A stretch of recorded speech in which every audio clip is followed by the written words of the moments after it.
Hola, Facebook, it's Beto here, your daily divinity coach, here for episode number 25 of my weekly series, Sunday Weekly Revival. I'm just going to go ahead and tag a few people, so if you've already heard my introduction, go ahead and you're watching the recorded video, go ahead and fast forward a couple minutes. I'm going to tag some people, give some people some time to join, but really excited about today's episode, and we'll get going in a few minutes here.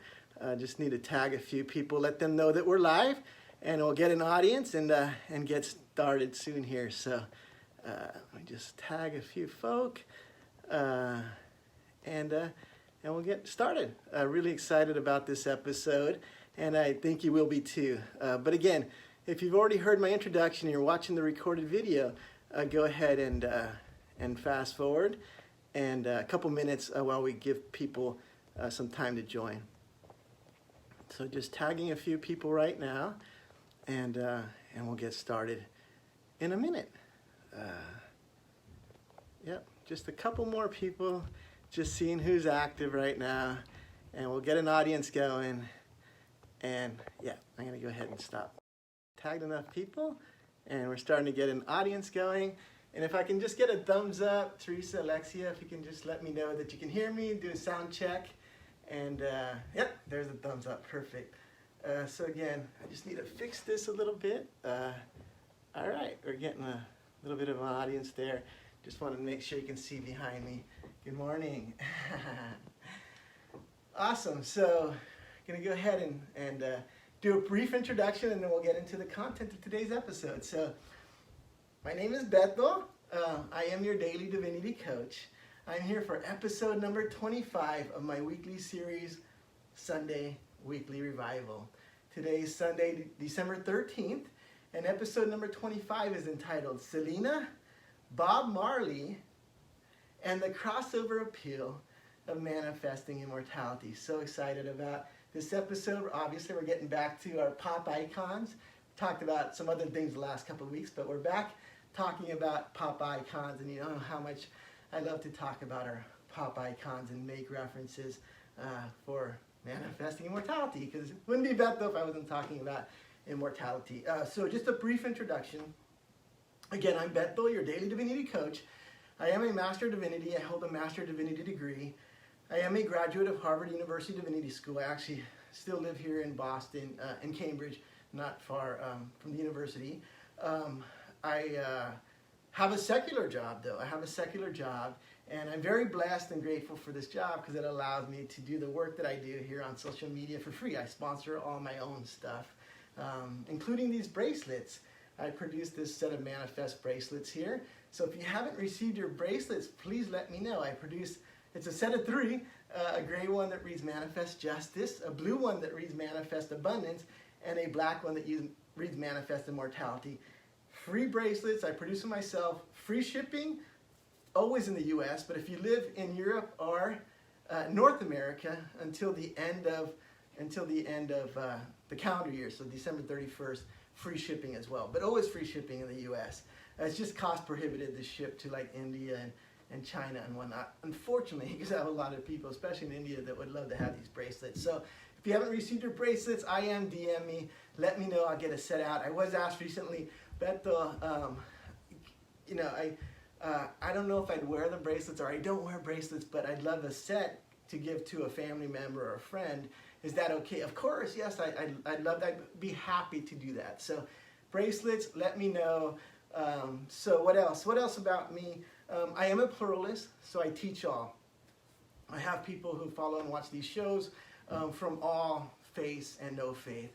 So I teach all. I use inclusive language. Like the great teacher, the divine.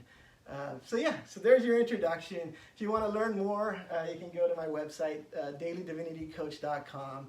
Have a whole page on reverse birthdays.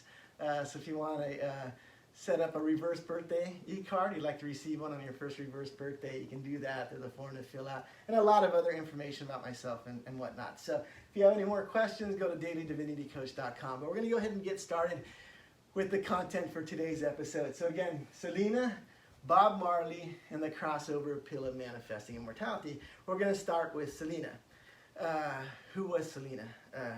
Her name was actually Selena Quintanilla, and she got married before her untimely death. So it was actually Selena Quintanilla Perez, because her husband's name was Perez. So Selena Quintanilla Perez. She was born in 1971, and so part of Generation X, right? Part of my generation, and passed away again, untimely death in 1995.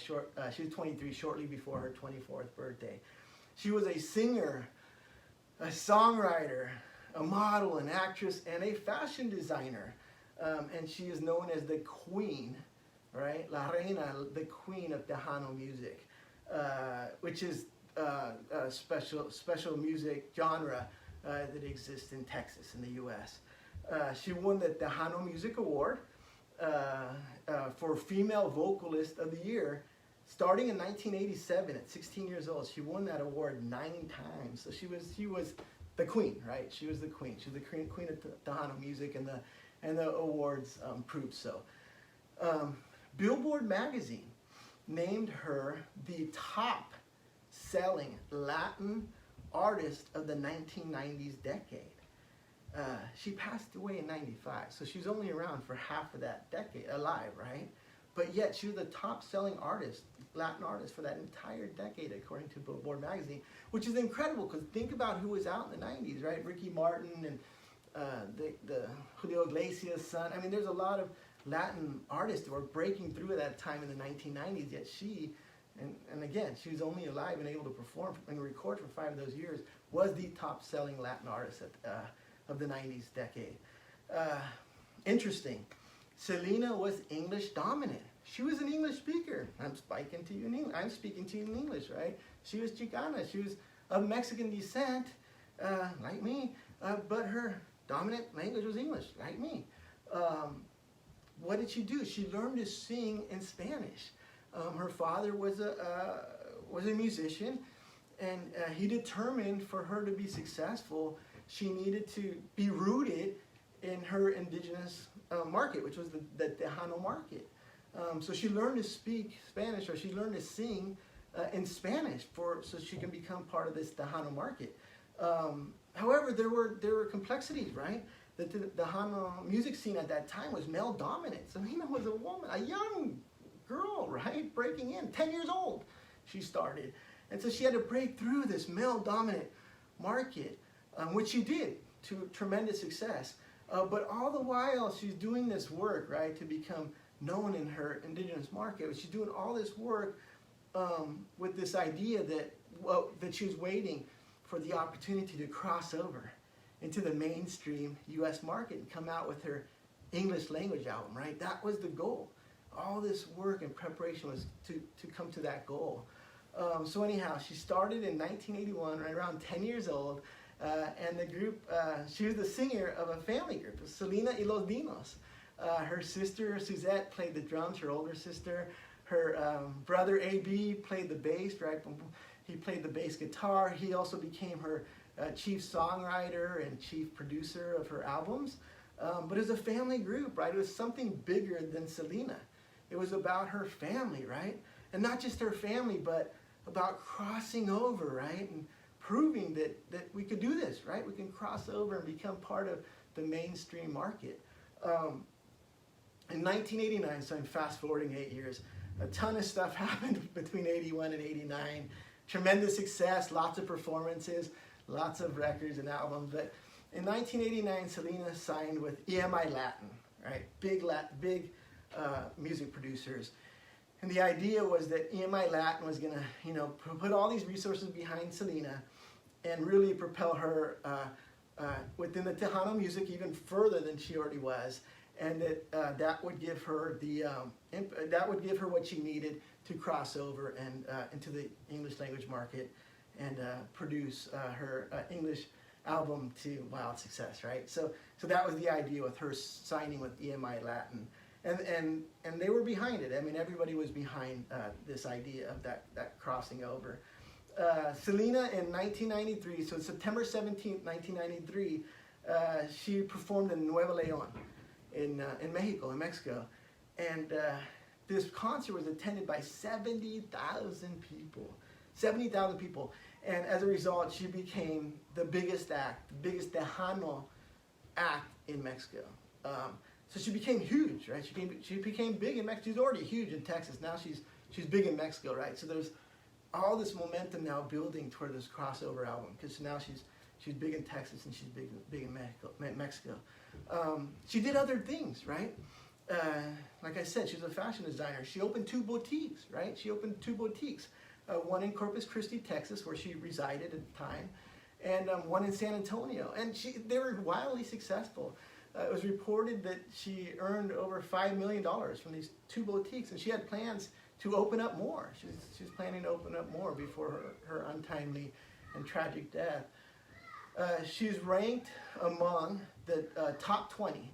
So top 20 highest Hispanic musicians who grossed the highest income in 1993 and 94. So she's having tremendous financial success as well. She performed to a record-breaking, sold-out crowd in the Houston Astrodome, huge stadium crowd, right, in February 1995. Unfortunately, shortly after that performance there at the Houston Astrodome, she was shot and killed by Yolanda Saldivar, who was the manager of her boutiques, right, Selena's boutiques, and but before that, she also managed Selena's fan club. She was accused of embezzlement, Yolanda was, by Selena's father, accused her of embezzling money from the boutiques and the fan club. And anyhow, Selena confronted her, and Yolanda ended up shooting and killing Selena, and that was on March 31st, 1995, shortly before Selena's 24th birthday. Selena's 23 at the time. So tragic, tragic death. Nonetheless, when Selena, at the time of Selena's passing, she had already been working, EMI and her had already been working, AB, the team, on her crossover album. So she passed away March 1995. A couple months later, in July, they released it. They released her crossover, her English album, the one that she'd been working towards, and it was called Dreaming of You. It was released July 1995, and it sold 175,000 copies. 175,000 copies on the first day of its release in the U.S. It was then a record for a female vocalist. So she set a record with that Dreaming of You album from day one. And it debuted as #1 on the U.S. Billboard 200 chart. Dreaming of You did. And it was the first album by a Hispanic to do so. And it sold over 3 million copies in the U.S. So tremendous success, right? All these years, from 10 years old, right, performing in quinceañeras and weddings, and to sold out crowds in Mexico and Texas, and now this tremendous success of this crossover album that she'd been dreaming of, since she was a child. The 1997 film Selena starred J-Lo, Jennifer Lopez. It was her breakthrough role for J-Lo, for Jennifer Lopez. Just launched her career, right? It earned $35.5 million at the box office, U.S. And then recently, the series Selena. I don't know if you've seen it. I binge watched it in preparation for this episode today. But the series Selena debuted on Netflix, and when I seen it, it was #1. I don't know if it still is or not, but so it debuted and it showed as #1 according to my research or what I seen, and that happened on December 4th, 2020. So huge success. She did what she set out to do. Unfortunately, her life was cut off way too young, but she did it, right? She crossed over. And just amazing story.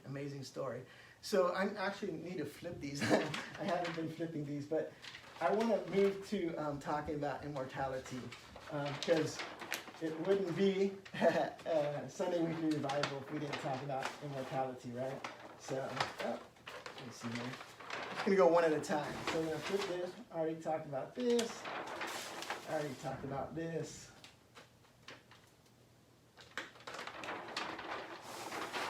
And now Immortality. So how am I going to connect Selena with Immortality? Well, it's this idea of the crossover appeal, right? Selena knew she had that crossover appeal, but she had to work toward it, and she did, and it was wildly successful, her crossover album. Manifesting Immortality And this is a new message for a lot of folk. You know, I worked on it for 10 years before I became public with this message. I studied it, you know, but, you know, 10 years, so, but for me, but for a lot of folk, it's a new message, right? Manifesting immortality.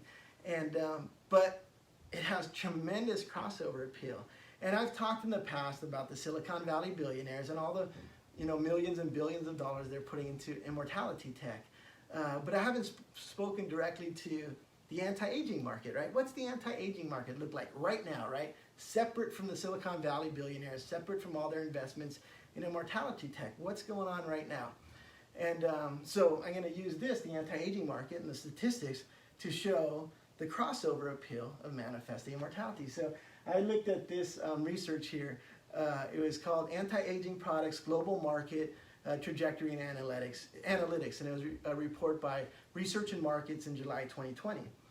And this report provided statistics, and you know I love numbers because numbers don't lie, and I love providing numbers for my shows. So anyhow, according to this report, the global anti-aging market estimated value this year, 2020, during the pandemic, $52.5 billion. $52.5 billion, the anti-aging market, right now, right, during the pandemic. It's projected to reach $83.2 billion in 2027. So in 7 years, it's going to reach $83.2 billion. And this doesn't include projections of the immortality tech, right? All this stuff that's going on in Silicon Valley, all that research and investment that's going on. This is just the regular anti-aging market. Anti-wrinkle products account for 25% of this market share.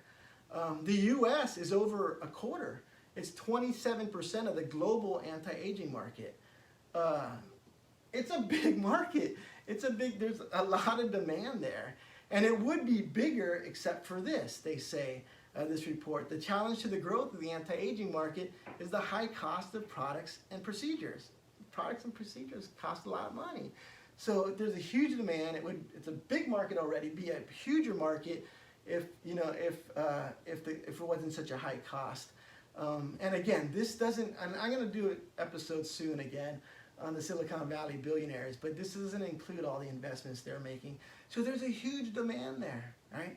Huge money already in that market, and but it would be bigger except for its high cost. It's a high cost market.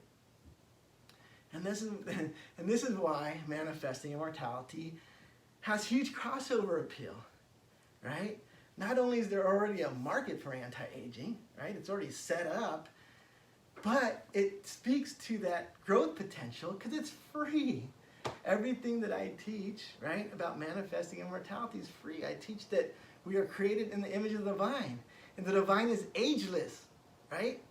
Ageless, which makes us ageless, right? We just need to speak it into existence, right? Thoughts, words, actions, right? If you're past your ideal age, celebrate reverse birthdays like me. If you're having your first reverse birthday, go to my website. Fill out a form. I'll send you a first reverse birthday e-card. I would love to do that. I received one. Actually, it was a Hallmark. But I received one on my first reverse birthday, and I cherish it. I treasure it to this day. So it's about, you know, it's about rejecting what's out there. We age, right? We age because people tell us we're supposed to age, right? We need to speak the opposite into existence. People say, the other day, somebody said this to me again. They said, and they should know better. They said, Beto, life is short. I said, no, it's not, it's long. See, it's these little things that are out there, and you just need to be cognizant of it. And I know you're probably sitting there, if you know me, you're probably saying, yeah, but Beto, your mom's been teaching you this stuff since you were 10 years old, right? Like Selena, she started performing at 10 years old. I know, my mom was into the law of attraction. She got into it right around 1980. I was like a 10-year-old kid, and she taught me how to work, you know, condition my mind to thinking positive thoughts and speaking things into existence. I get it. But it can be taught. It can be taught. And so I'm here, and that's why I'm here, right? That's why you're watching these episodes, right? That's why I'm working and providing you research and showing you statistics and using references of global pop icons like Bob Marley. And we're going to make the shift now to Bob Marley. So Bob Marley, born 1945, like Selena, passed away way too young. He's 36 years old. passed away in 1981. Who was Bob Marley? Bob Marley was a Jamaican singer, a songwriter, and a musician. He was one of the pioneers of reggae music. He was and still is a global pop icon. I mean, global pop icon. Bob Marley was spiritual. He was raised Catholic, but converted. He became a Rastafari. Right? Grew out his dreadlocks, converted to Rastafarianism. He was a musician, and he had a band called the Wailers, and it was made up of Bob Marley, Bunny Wailer, and Peter Tosh. That was the chief core of the band, the three of them. There's others, but those were the three main principles of the band. Anyhow, in 1969, there was a shift in Jamaican music, and it was the shift toward a more slow, steady, ticking rhythm. And it was most notable, there's a band called the Maytals, M-A-Y-T-A-L-S, and it was most notable in their song, Do the Reggae. Do the Reggae for them, they spelt it R-E-G-G-A-Y. It became, a different spelling, became R-E-G-G-A-E, but the Maytals spelt it differently at the time. But that was like the main, that's where everybody saw this shift take place, right? It had already been going on and whatnot, but that was like the point, right? The turning point. And so the Wailers said, you know what? We're a young band, right? At 69, we got to make this shift. We got to go in the reggae direction. And so what did they do? They dumped the ska trumpets, right? The saxophones, and I love ska. I love Sublime and all the British ska bands, right? That were popular when I was in high school. But anyhow, Bob Marley said and Peter Tosh, Bunny Wailer said, we're gonna move away from the ska, right? The trumpets and the saxophones, we're gonna dump that. We're gonna move into this reggae, the reggae genre, right? And they developed the Trenchtown style, which had this crossover appeal, right? Not just to the domestic Jamaican market, but internationally, because it had this, it just had a rock and roll feel to it, right? They called it the Trenchtown style. So they did it, right? They moved over and had tremendous success, right? They had tremendous success. They ended up disbanding in 1974, and each one of them, Bunny Wailer, Peter Tosh, and Bob Marley, started their solo careers. But Bob Marley kept the Wailers. He actually kept performing and producing albums as Bob Marley and the Wailers. He kept the Wailers. But each of them went their separate ways into tremendous success. Marley continued, in 1975 is when Bob Marley had his international breakthrough. And the song was, and you probably know it, No Woman, No Cry. That was his breakthrough song into the international market. It was his first hit outside of Jamaica.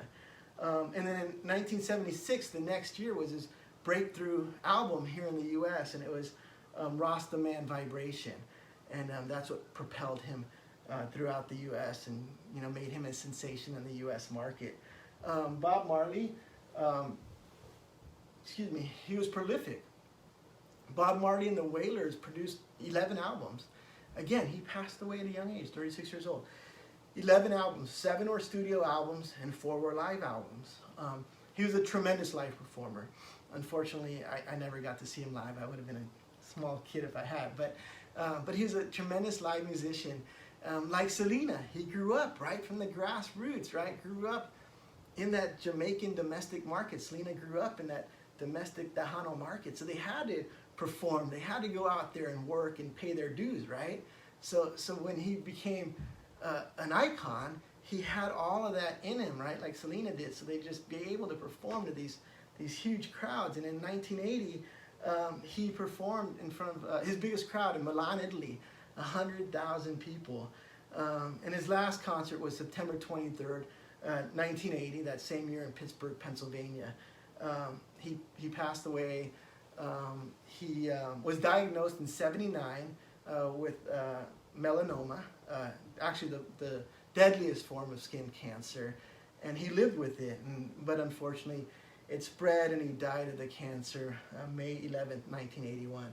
He was inducted into the Rock and Roll Hall of Fame, and that was in 1994, after his passing.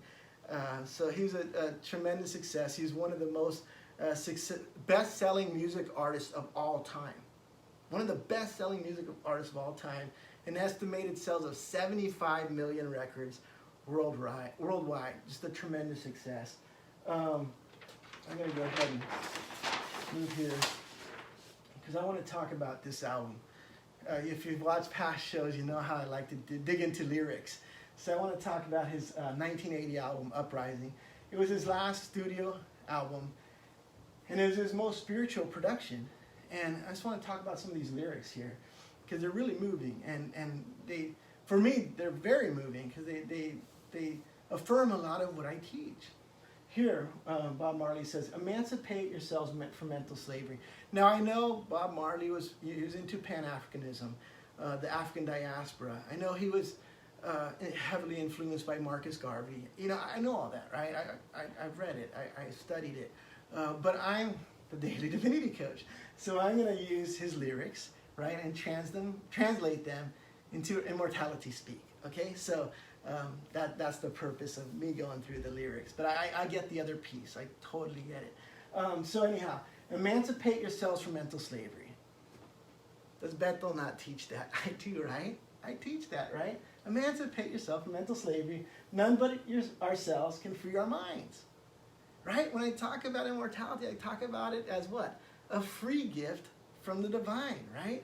We just need to detox our minds, right? We need to emancipate ourselves from mental slavery, right? And nobody else can do it for us, right? We got to do it ourselves, right? Like I teach, immortality, it can't be bought, it can't be sold, it can't be bartered, right? Nobody can do it for you. You can't pay somebody to say, hey man, detox my mind. Only you can do that, right? Only you can start uttering the words, life is long, right? When other people tell you life is short, right? Only you can decide to celebrate your next birthday, your first reverse birthday if you've already passed your ideal age. Moving on. Have no fear for atomic energy. Have no fear for atomic energy because none of them can stop the time. What do I talk about? I talk about how the reason we age, the reason we die, right? The reason we haven't manifested immortality yet, and it's happening, is because of this fear, right?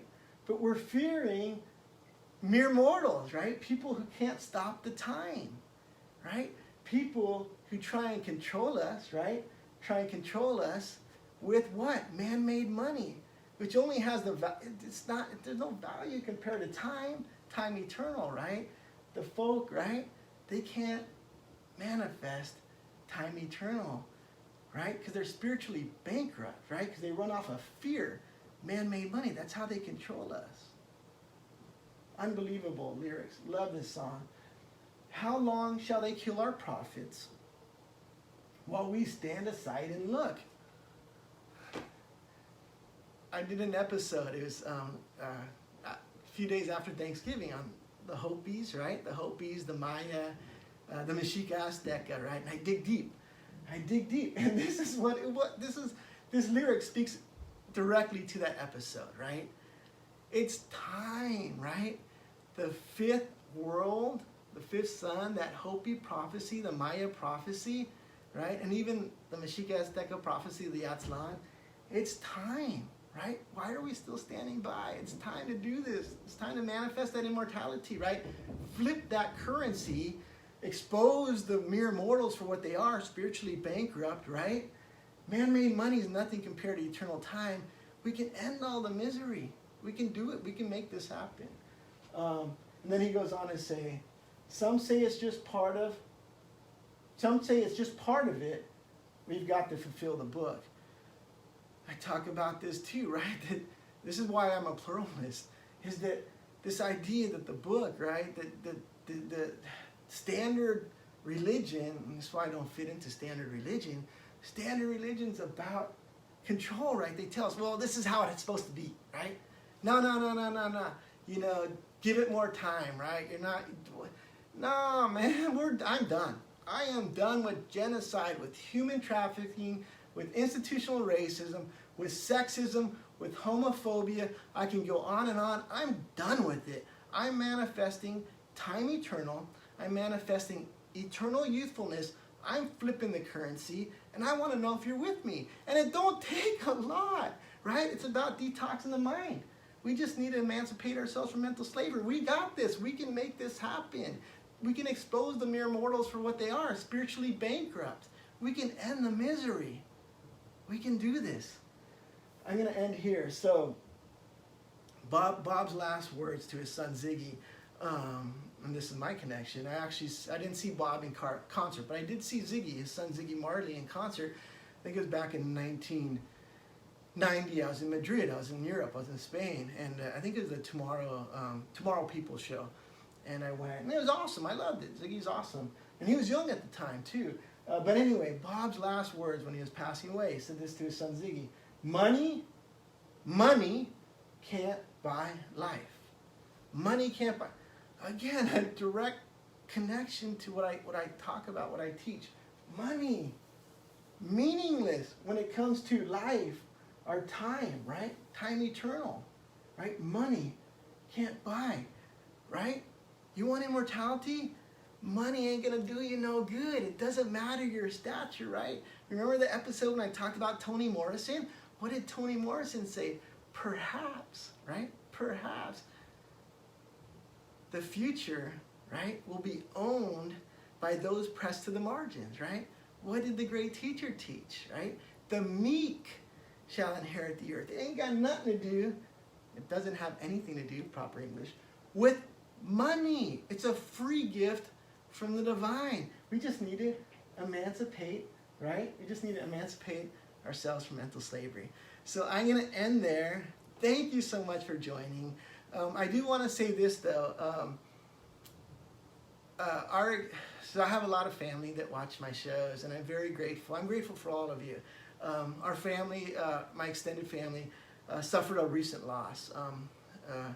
My great uncle, we're going to call him DLC, right? DLC, very talented. He played Latin percussion. He worked for the LA Dodgers organization back in the day. There weren't a whole lot of Mexican Chicanos working for the LA Dodgers organization. I mean, this man was very talented. And his daughters, they're very faithful. My primas, very faithful. They watch my shows. They give me beautiful compliments. And I just want to let them know that our thoughts and prayers are with you. And, very sorry for all of us that are, all of the extended family that are mourning this loss, but especially for my primas that watch this show. And I've been in communication with them. But just want to make sure I got that message out there. But in ending again, thank you so much for watching my shows. I really appreciate you. I'm very grateful for this opportunity to speak and for you to give your time. It's a beautiful platform, and I'm very joyful and grateful. So I'm going to go ahead and put on my reading glasses and end the show now. And I hope you'll be back next week. I'm here every Sunday live on Facebook Live starting at 11:30 a.m. where I'm at, Eastern Standard Time, 8:30 a.m. Pacific Standard Time out in the West Coast, out in California and whatnot. So anyhow, thanks for joining. I'm going to go ahead and shut this off now. Have a blessed rest of your Sunday, rest of your day, if it's daytime where you're at, or evening, if it's evening time where you're at. Bye-bye now.